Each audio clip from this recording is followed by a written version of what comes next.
Well, now she's got a German Shepherd. Everybody's energetic.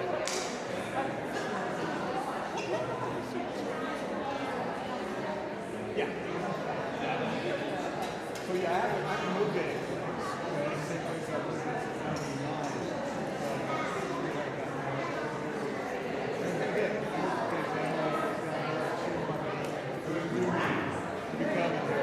More announcements. What's doing sound? Is it sounding okay out there?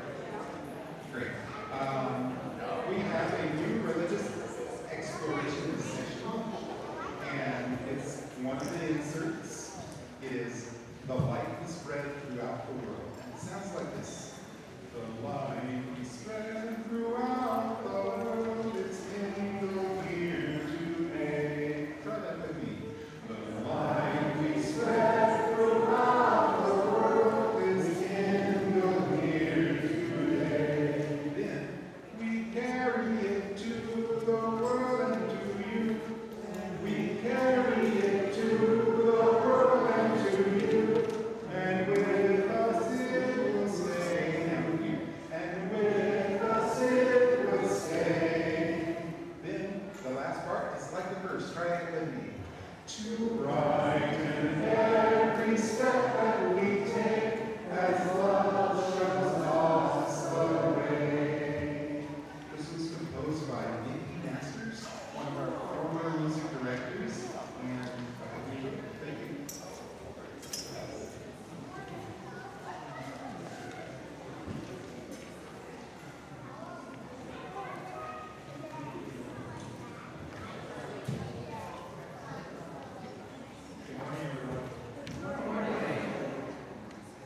I hope everyone's having a great day. It's wonderful to see so many smiling faces here this morning. Can I get some more volume on this? Is that better? Yes. Okay. Today is Bring Up in Sunday and the first day of a new children's program here, so there's lots of excitement and good vibes in the building this morning. My name is Lynn Nixon, and I'm a member of the board and the congregation's vice president. It is my honor to go with you here this morning on behalf of the board and the program council. Whether you are here in the building or you're watching online, you are welcome here. Can we all say good morning to our online friends? Good morning. Whoever you are, wherever you're from, wherever you are on your journey, you are welcome here.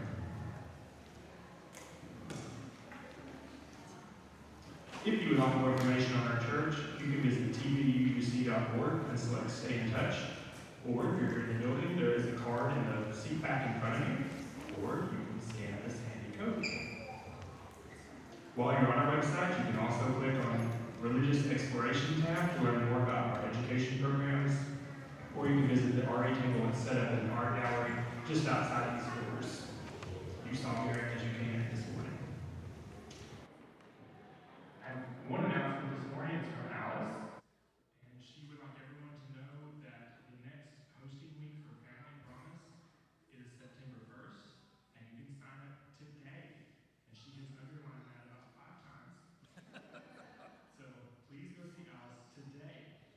She will be there immediately after the service in the art gallery. She's right across from that RA table that I was just talking about. She wants everyone to know that it takes more than 51 people to care for our guests for 1 week. So do not hesitate to volunteer and help provide food and shelter for the families. Today is a Share the Plate Sunday, and to tell you more about what that means and how to give, here's Claudia.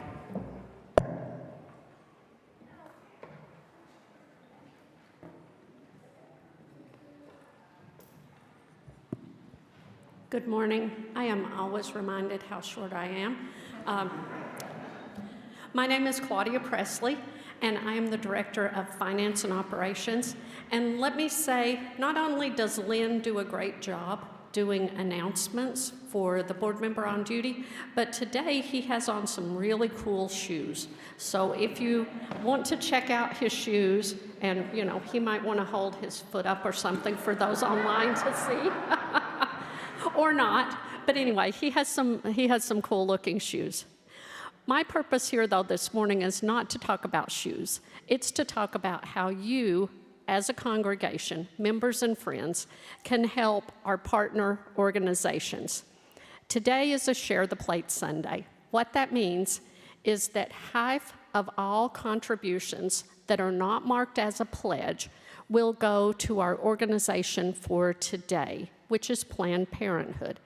Super easy ways to give. If you're here in the building, there are offering baskets that are at the end of the choir railing. There is a giving kiosk out in the lobby that accepts credit and debit cards.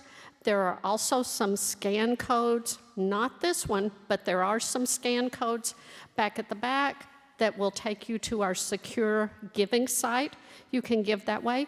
If you're watching us online, you can find a Give or a Give Now button. Click that. It should take you straight to our site. So right now, Carol Villaverde is coming to tell you about Planned Parenthood and why it's important for you to give. Thank you.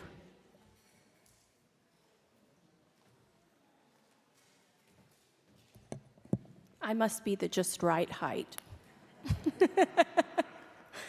I'm Carol Villaverde, and I am the co-leader of our church's reproductive justice group, and I am also a trained Our Whole Lives sex and sexuality educator for our 7th through 9th graders here at the church and in the community.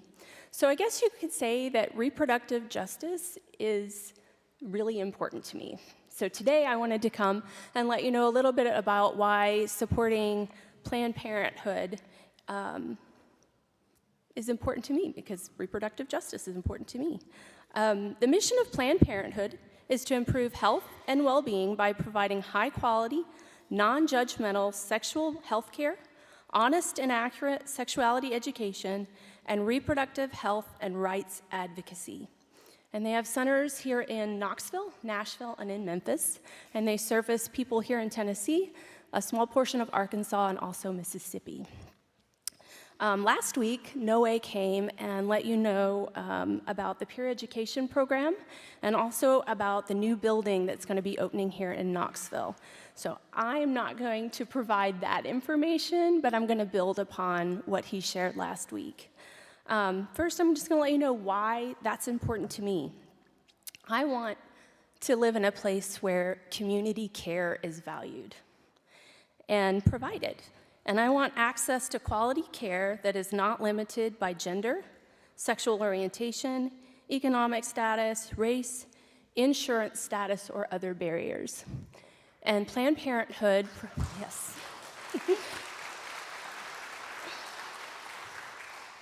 And Planned Parenthood is an organization that provides sexual health care, reproductive health care, to all people, regardless of insurance status and regardless of all of those other barriers that I mentioned.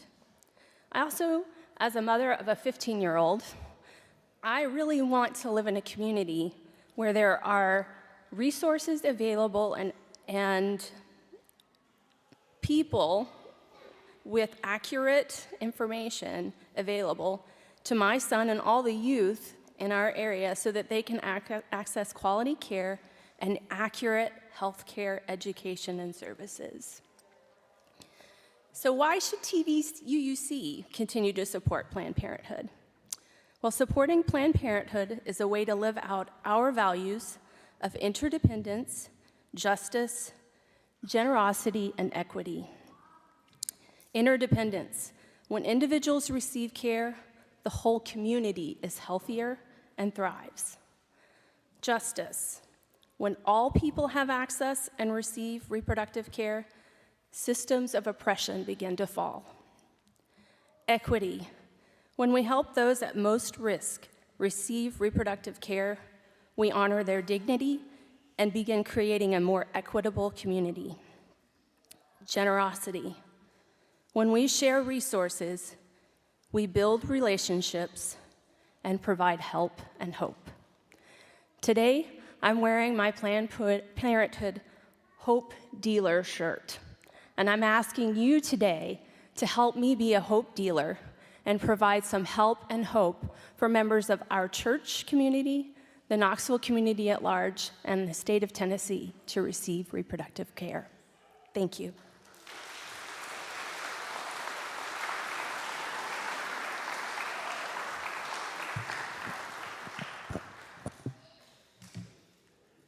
Thank you, Carol. You can find more announcements in your order of service, so be sure to look through that before you recycle that today. After the service, please join us for coffee and conversation in the fellowship hall. There's a potluck lunch today to celebrate the kickoff of a new religious exploration programming year and Bring a Friend Sunday. If you did bring a friend with you today, please be sure to introduce them to at least 3 new friends in the fellowship hall today. And if you're visiting with us solo, please look for me after the service, and I'll be your coffee hour friend, and we'll be glad to show you around the building and introduce you to some new friends. Before we begin the service, I would like to share these words of welcome by Amanda Schuber. We are glad you are here. If this is your first time here or your 101st time, we are glad you are here. If you carry the weight of a weary world on your shoulders, or you entered through the doors with a song in your heart and a skip in your step, we are glad that you are here. If you're the loudest voice in the town square or the subtle hand behind the scenes, we're glad you're here. If you have failed once or 1,000 times, we are glad you are here. If you sing like angels or mumble behind the hymnal, we're glad you're here. This community is what it is because of your presence. So welcome. Welcome into this space of love, support, justice, compassion, fellowship, and worship. We are glad you are here. And now, if you've not already done so, please silence any electronic devices as we enter into worship together.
We gather. We bring our sorrows, our disappointments, our failures. We gather for healing, for laughter, and to rejoice. We gather to find new ways of loving, new ways of thinking, new ways of being. We gather. Yes, always we gather. For it is in gathering that we find our hope. Come, let us worship together.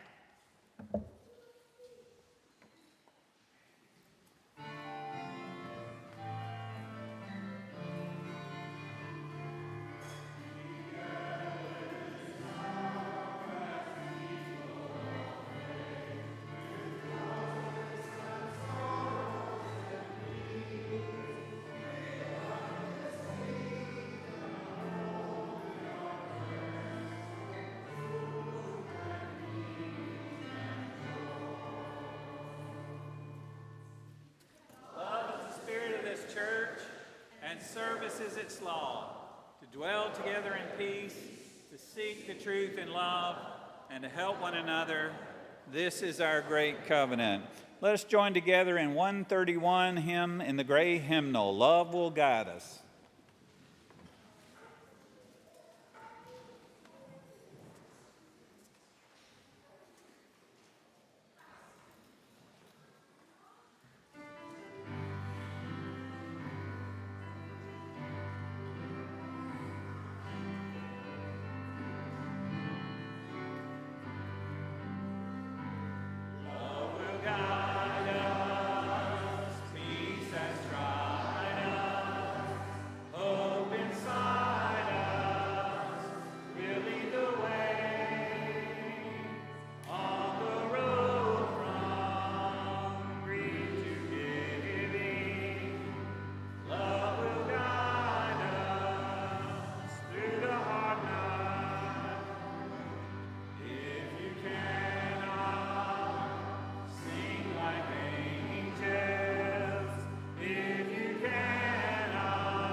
It is good to be gathered this morning in all of the ways that we gather here in this space and watching from home or another space in this building or somewhere else.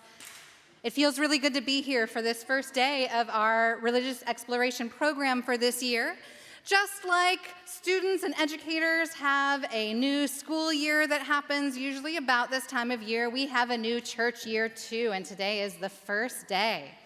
And I have a story to share with us this morning as we begin our time together, and this is adapted from a story by Faith Prey, that is really her name, called The Star Keeper, and it begins with a kid. How many of us know a kid? Have any of us ever been a kid? This begins with a kid who lived in a town and a world where things were cold and dark and lonely. Have any of us ever been lonely before? And every day when this girl woke up, she went out to the fountain that was in the center of her village because there were some fish that swam in that fountain, and she liked to give them some food to make sure they had enough. And every day when she fed the fish, she hoped that maybe the world would get better. Have any of us ever had a hope for the world? But every day when she got up, the world was the same. Until one day when she went to feed the fish, as she did so, she made an enormous wish. Have any of us ever made a wish before? She wished that the world would not be so dark anymore. And she waited. But it didn't seem like anything had happened. But then she noticed something in the water of the fountain, something glimmering and glowing. It was a star. She reached down into the water and pulled it out. She could hold it, and it was just the right size to hold in her hands, a glowing star. It was so beautiful and warm and sparkly, and she wanted to keep it just for herself. But somehow she could tell that the star wanted her to share it with other people. And she thought for a little while about where should I take this star so that it can be glimmering and glowing and really, she wanted to help it shine. And she thought, well, for a beautiful glowing star like this, I need to find somewhere really fancy to take it. It deserves somewhere fancy to shine. So she went with the star to the fanciest house she knew of in the village. But when she got there, the people in the fancy house didn't pay any attention to her, didn't pay any attention to the star. They weren't interested in it at all, and the kid and the star felt small. So she tried to think of where else she might go to take the star to help it shine. And she thought, I'll go to the shops in the village, because shopkeepers are pretty resourceful. They might know what to do. And she went to the shops and she knocked on the doors, but everyone was locked. The shops were closed, and there was no one there. And the girl didn't know what to do. Have any of us ever not been sure what to do? And she thought, I know I'm supposed to help this star shine, but I don't know what to do. Maybe I'm not a very good star keeper. Maybe I'm not the one who should help this star shine. So she went to a place that was perfect for giving up, a place that was lonely and cold. But when she got there, she wasn't alone. There was somebody else already there. It was another kid who looked cold and scared. And so what do you think the girl did? She decided she ought to help this kid. The kid looked really cold, and so she took off her sweater and she gave it to him. And as he put it in, she held the star in her hands and she broke off a little piece and handed it to the kid. And as she did that, she noticed that the star began to glow more brightly, more warmly. And she thought, maybe I can be a star keeper after all. Maybe I don't need to find the perfect place for the star to shine. Maybe I can do little things. So everywhere she went, she looked for ways that she could be kind or helpful. And every time she helped somebody, she found somebody who was sad and gave them comfort. Or she found somebody who was trying to carry too many heavy things and she carried some of them. She also broke off a piece of that star and gave it to them. And little by little, she noticed that that star grew and it shined. And every little piece that was broken off began to shine also. And little by little, the world was different.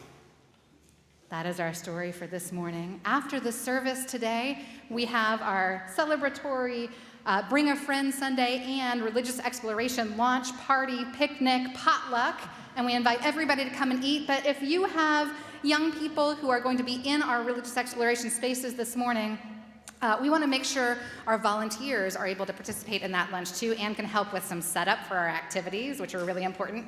So we're going to invite families today only. If you would like to slip out during the closing song to pick kids up, we invite you to do so. And now, any of our learners and leaders who are heading to our religious exploration spaces, we're going to sing you out with our recessional.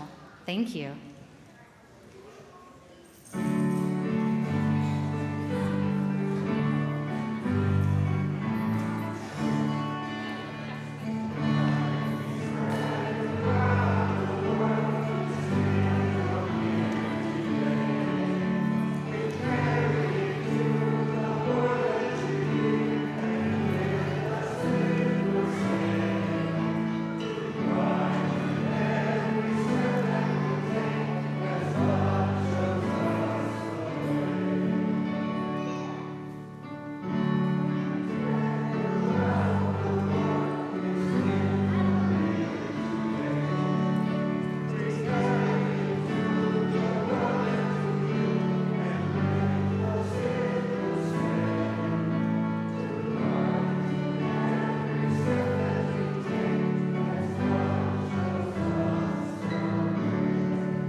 Good morning and welcome to everyone here at the church and to everyone watching the live stream this morning.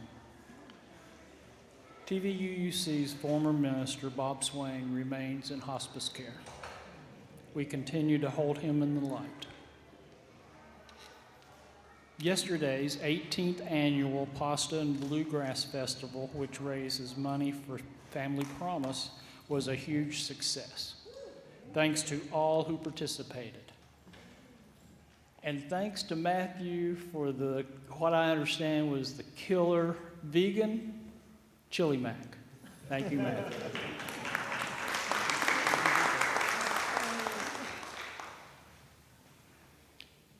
We send caring energy to anyone and everyone who is dealing with ongoing health issues or other cares and challenges. We want you to know you are not alone.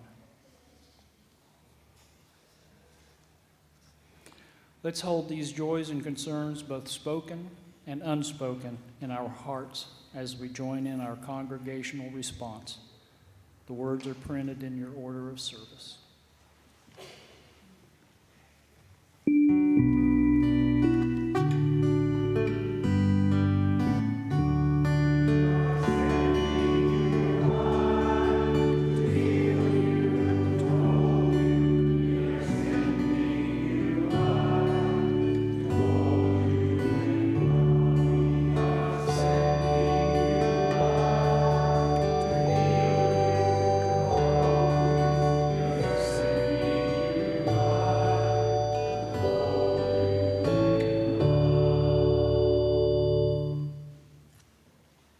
I invite you to turn in the back of your hymnal to responsive reading 657. It's called It Matters What We Believe. These words were written by Sophia Foz, a well-known UU religious educator, and they're a nice summary of what we believe. I'll say the first words and you say the words in italics. Some beliefs are like walled gardens. They encourage exclusiveness and the feeling of being especially privileged. Other beliefs are expansive and lead the way to higher exclusiveness. Some beliefs are like shadows, clouding children's days with fears of unknown calamities. Other beliefs are like sunshine, blessing children with the warmth of happiness. Some beliefs are divisive, separating the saved from the unsaved, friends from enemies. Other beliefs are bonds in the world community, where sincere differences unify the pattern. Some beliefs are like blinders, shutting off the power to choose one's own direction. Other beliefs are like gateways, opening wide vistas for exploration. Some beliefs weaken a person's selfhood. They blight the growth of resourcefulness. Other beliefs nurture self-confidence and enrich the feeling of personal worth. Some beliefs are rigid, like the body of death, impotent in a changing world. Other beliefs are pliable, like the young sapling, ever growing with the upward thrust of life. Let us enter into a time of meditation or prayer. Holy One, help us to seek the paths that lead to wider and deeper sympathies. Help us to weave the strands of a world community into a quilt where our sincere differences beautify the pattern of our life and our world. Help us to remove our blinders so that we can have greater vision and wider vistas. Help us to walk through the gateways that lead to broad horizons. Help us to nurture self-confidence in everyone we meet. Help us to cultivate those beliefs that will never become rigid, but will remain pliable like a young sapling, ever growing with the upward thrust of life. we enter into a time of silence and silent worship and prayer.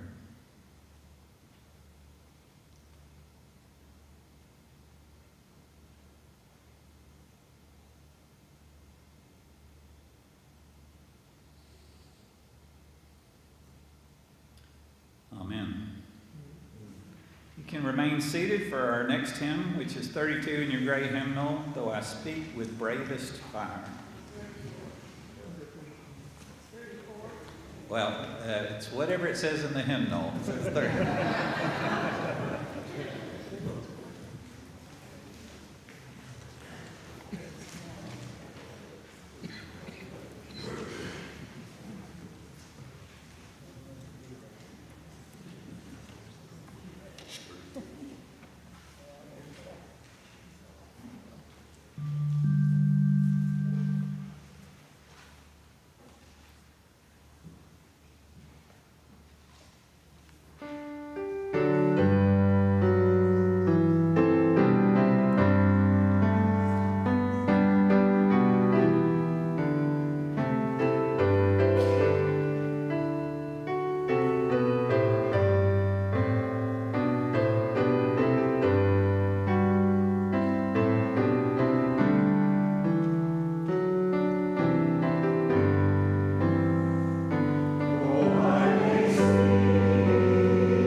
Untitled poem by John Rodell.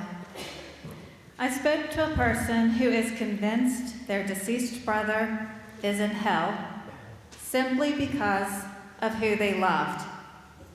I told them that if hell is real, I don't think it is a destination. I believe hell is a campsite that gets formed in the hearts of people who judge others for living a life that they refuse to try and understand. Those who condemn others to damnation are the city managers of hell on earth. My love, let us build a heaven in the space that exists between my life and yours. Let us create an endless garden paradise where every single exotic flower is honored. Let us form a community of angels who don't try to polish each other's halos. We only have so many heartbeats left inside of us to waste a single one on deciding who gets to grow like a sunflower. Under the light of the hereafter, who knows what happens to us once our bodies release our souls like birthday party balloons? Why spend an ounce of energy on deciding who gets to go to heaven when we can spend our lives building it here on earth with the bricks of how we treat each other? Until I hear the harps and see the golden gates. I'm going to consider this world the promised land. And I promise to be as kind as I can be with your heart while we are here together.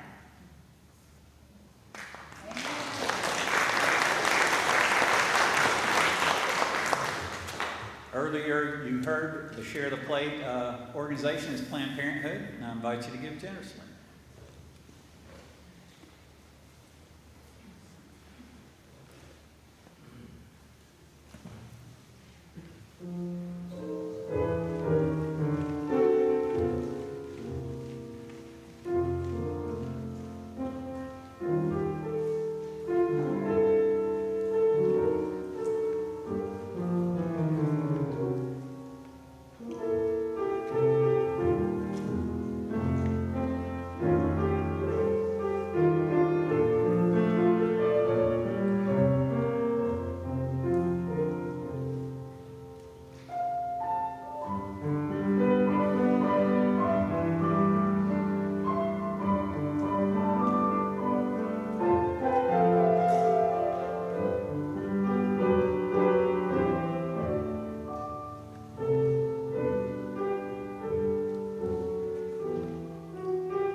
Good to be at the Tennessee Valley Unitarian Universalist Church this morning. There's lots of great energy in the hallway. I turned to Chloe and said, "Is this a church or is it a party?"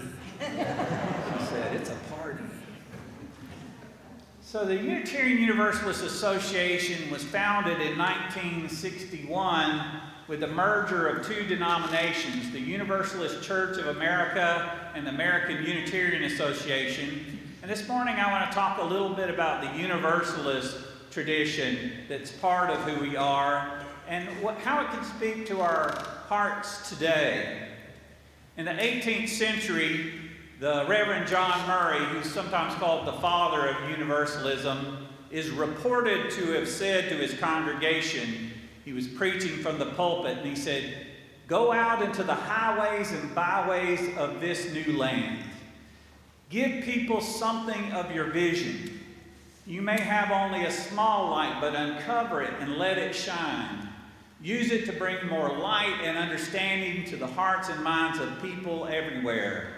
Do not preach so as to deepen their despair. Give them not hell, but hope and courage. Preach the kindness and everlasting love of God." Even in this day, those words, "give them not hell, but hope and courage," is an important part of our mission today. Our mission is to give people hope, to be hope dealers, as Carol Villavardi said earlier. Our goal is to empower and not demoralize, to uplift and not disparage, and to encourage and not dishearten. The early Universalists were inspired by the words of St. John's as they are found in Scripture. Let us love one another. Whoever does not love does not know God, because God is love.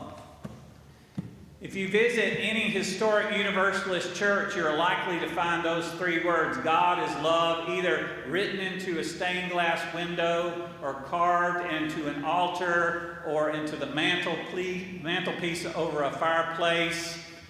I was minister in residence at Ferry Beach that was a Universalist heritage conference center off the coast of Maine, and they have a beautiful outdoor chapel where the pulpit has the words God is love inscribed up front. For contemporary Unitarian Universalists, those words, God is love, might be an affirmation of a God whose nature is love, or it might be an affirmation of love as the highest ideal that should guide our personal lives and our daily choices. Although Unitarian Universalism began as a liberal Christian movement, it evolved to include wisdom from all the great world religions, and some of the Universalist churches you walk in will also have stained glass that has symbols from all the different world religions around it, including the cross. So also to embrace the teachings of science and humanist philosophy. In the earliest 20th century, the Community Church of Boston described their mission as the mission of the church writ large is to unite humankind regardless of racial, national, or creedal differences, and put an end to all sectarian and class divisions which have split the religious world into warring factions for hundreds of years. But the defining issues for early Universalists was the rejection of eternal hellfire.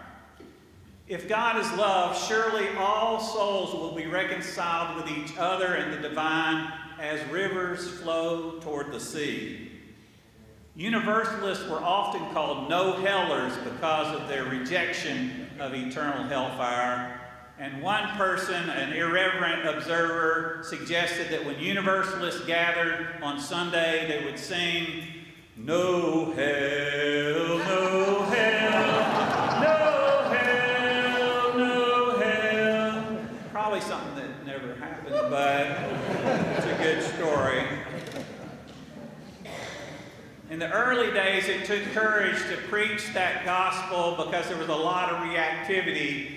The Reverend John Murray was preaching in a church in Boston, and an angry mob gathered outside of it. They were angry that he would bring that message to Boston, and someone threw a rock through the stained glass window, and it shattered the glass, and the rock landed on the platform next to the pulpit. John Murray picked up the rock, and he examined it for a moment, and then he said, "This argument is solid and weighty, but it is neither rational nor convincing. Not all the stones in Boston, except they stop my breath, will shut my mouth." Persistent people, those early Universalists. Now in the 20th century, a liberal Baptist, who was liberal Baptist at the time, Harry Emerson Fosdick, really condensed the message of Universalism with these words. He wrote, "Better to believe in no God than to believe in a cruel God, a tribal God, a sectarian God. Belief in God is one of the most dangerous beliefs we can cherish. If the God we believe in is small and mean, the smaller and meaner we will be. Human beings have believed in a cruel God who will send a large part of the human race to an endless hell, and by this belief all their own cruelty has been confirmed. They got the idea that the torture chambers on earth were but replicas of the great torture chamber of God. It behooves us to take care what kind of God we believe in. Some of the people who do not believe in God at all are more merciful, truth-loving, and just than many who do." The Universalists were one of the first denominations to oppose slavery, and they were the first denomination to ordain women into the ministry with full denominational authority. Olympia Brown was the first woman ordained in 1863. And like many of those early Universalist ministers, the early ordained women ministers, she combined preaching in the pulpit with preaching about women's suffrage on the town square, working to get women the right to vote. She was once told that it wasn't very ladylike to advocate for women to vote, and she replied, "Ladies will never get the vote if they don't demand it. Women have been dignified for over 60 years and we still do not have the vote. It is because we are too dignified to fight for the ballot. Is being proper more important than being able to vote?" Reverend Brown and many others were willing to be undignified and unladylike and improper if it would serve the cause of justice. Even in our time, this idea of hell is used to discourage activism. I was driving down the road one day and I was channel surfing on the radio when I heard a radio preacher speaking to his congregation. So I tuned in mid-sermon, and the sermon that I tuned into when I got there, this is what I heard. Let's see. "Feminists are going into the lake of fire. Members of the ACLU are going into the lake of fire. Liberals are going into the lake of fire." It went on like that. And suffice it to say, a lot of good people were going into the lake of fire. Which reminds me of something the Archbishop Desmond Tutu, an Anglican minister, when he was told he would go to hell for supporting gay rights, he said, I would refuse to go into a homophobic heaven. That's how strongly I feel about it.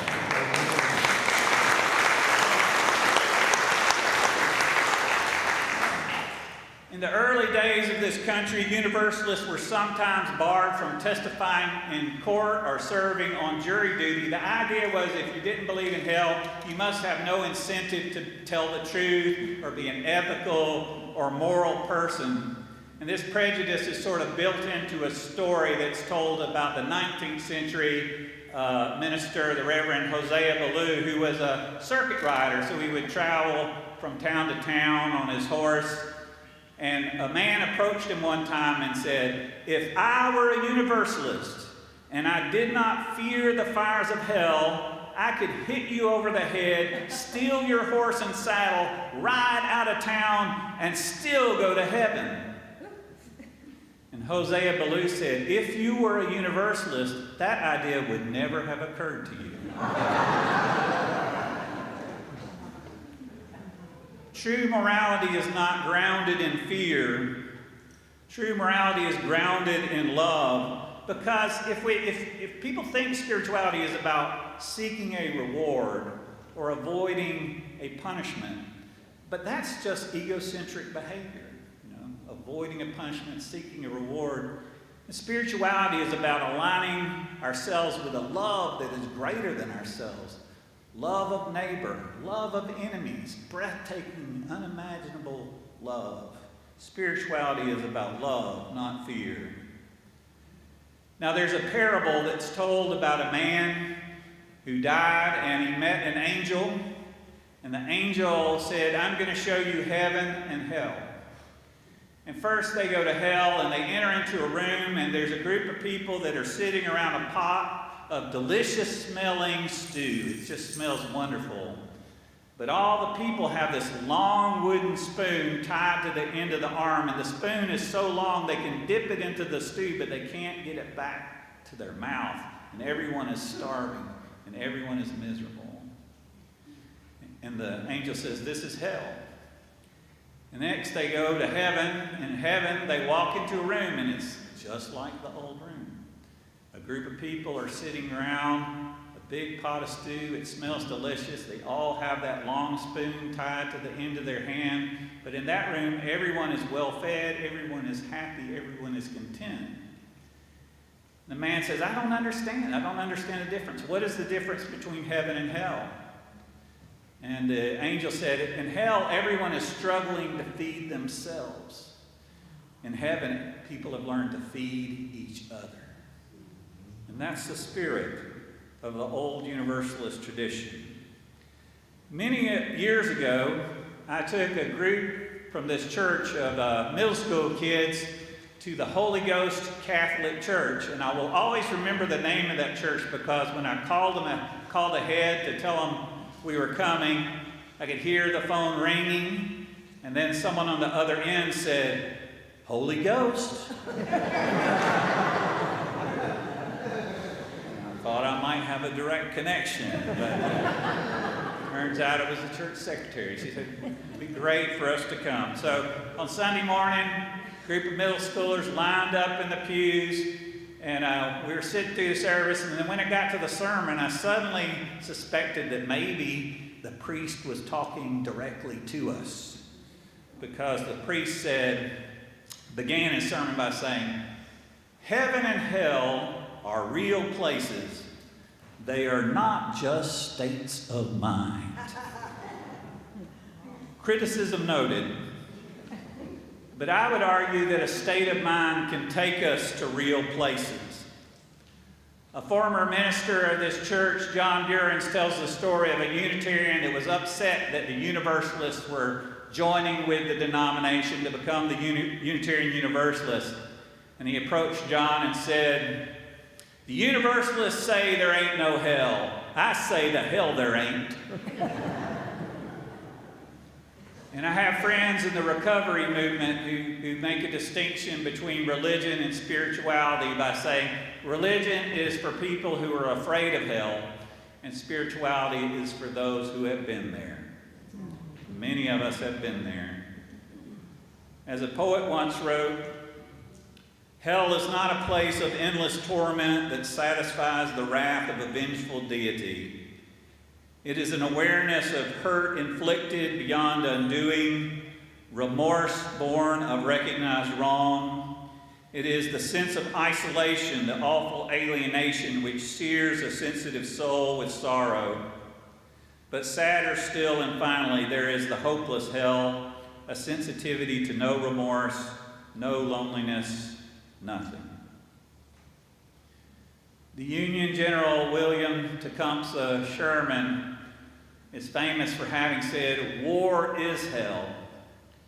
And we see that hell in Gaza and in the Middle East. We see that hell in the Ukraine and in Russia. We see that hell in the Sudan and Ethiopia and Haiti. And we see that hell when our own children in our own country can't walk to school or sit in a classroom without fear of gun violence. That's hell. If you drive down the interstate in Tennessee, you might see one of those signs that say, where are you going? Heaven or hell? The first time I saw one, I thought I was going to Chattanooga. Where are you going, heaven or hell? It's meant to be about the afterlife, but we could ask the same question about this life, because we have the power to choose between hatred and love, war and peace, bitterness and alienation, or community. We can make our choice knowing full well that what this world needs is not hell, but hope and courage. Earlier, we heard the words of St. John as written in the scripture. There's another great legend that's told about him. It seems that when St. John was a young man, he would write his sermons. His sermons were long, learned, lengthy treatises that would go on and on and on and on. But the older he got, the shorter his sermons got. And when he was an old man and people asked him to speak, all he would say is, love one another. Love one another. Love one another. So let's say those words together. Love one another. Love one another. Love one another. And that's a good place for this sermon to end. A good place for it to stop. Because the Universalists of our heritage would remind us, love will always have the last word. So be it. I invite you to join together, rise, embody your spirit. For For hymn 121, We'll Build a Love. I remind you, if you got kids to collect in religious education for our potluck, you can move toward the back with me during this closing hymn. Hymn 121, it says we'll build a land in the hymnal, but we want to change it to we'll build a love. So put that in your head, we'll build a love.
Go forward in the power of love, proclaim the truth that makes us free.